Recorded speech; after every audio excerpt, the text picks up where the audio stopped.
Hello. Today I want to go through some questions that I know have existed around the vaccine, to talk to you about the latest information that I have, share with you a town hall that we're going to be having to try and answer any questions that you may have, and then just wrap up with a couple of quick stories. So vaccines. As you recall, we received our vaccines from the federal government through the state on the 18th of December is when we first gave our first shots to our staff.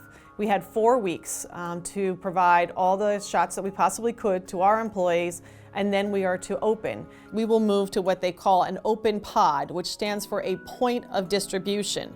Those individuals that will be available to receive vaccine in that are all healthcare workers outside of inpatient hospitals, as well as local police and fire and first responders. There will then be a 1B category for frontline essential workers and individuals who are over age 75. That includes correction officers, food and agriculture workers, postal workers, manufacturers, grocery store, public transit workers, and those who support the education sector. After the 1B, then comes 1C, which are individuals 65 to 74, and individuals 16 to 64 who have underlying medical conditions. And then there also will list an additional amount of public service workers who people will be cared for. And then obviously from there we'll go to the general public.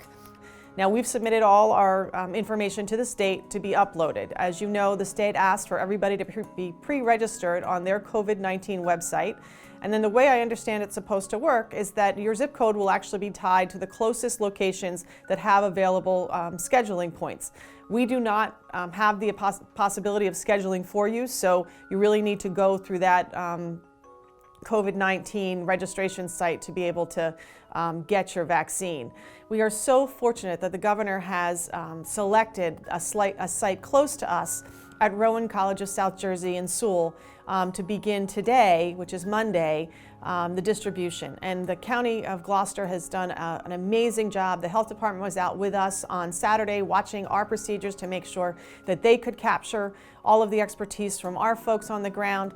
And I know that entire process is complicated, and the county has willingly taken that on because they care so much about the people of this community and want to provide access. And by the time they get up and running, it's anticipated that they'll be at 2,400 doses per day. And obviously that'll be tremendously exciting for everyone. You know, as I've done before, I always take us back to the stories, right? And we've been asking our employees, they've gone through the process, why? Why have you decided to get the vaccine? And Nicole Wright, who is our clinical manager in our bariatric program, shared her story with us. And Nicole had a first-hand experience. Her 41-year-old cousin got COVID when it first started in March, and she was very, very sick.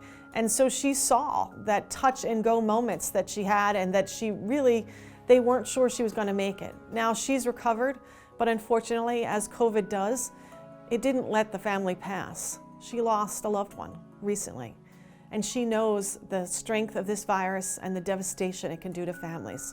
So Nicole let the science drive her decision, but she also did it for her family and her community. I want you to know that we understand how critical this decision is about receiving the vaccine, and that even if you've decided to get it, you may still have concerns. We are setting up a town hall meeting scheduled for January 14th at 2 o'clock. You go to the Inspira website to register. We will have our experts available to answer your questions. We'll do a quick overview to answer all the general information that we have, who's getting it, when they're getting it, all of those things. But then you can submit questions as well, and we'll make sure that even if we can't get to them in the hour that we have together, we'll respond later. This is part of our ongoing commitment to you to make sure that you have access to the information that you need to be able to make the most informed decision. We're doing everything possible to make sure that we can care for you, whether you have COVID or whether you have a regular health condition that requires inpatient care or care from our doctors or urgent care centers. We want to make sure we are there for you and with you during this very, very difficult time. So until we meet again, be well and stay safe.